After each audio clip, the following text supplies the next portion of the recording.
So Dennis, I've got following issue.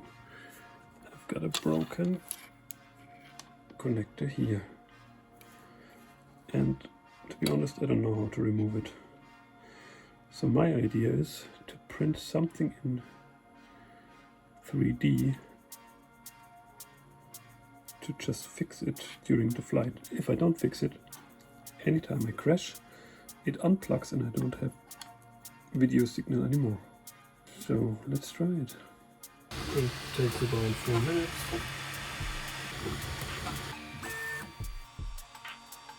By the way, I saw about a new motor cable.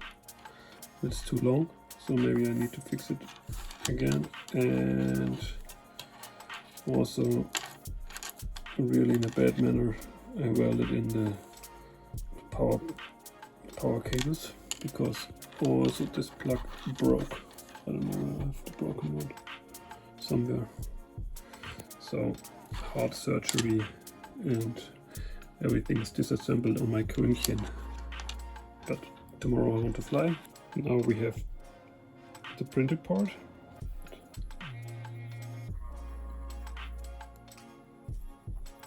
Let's see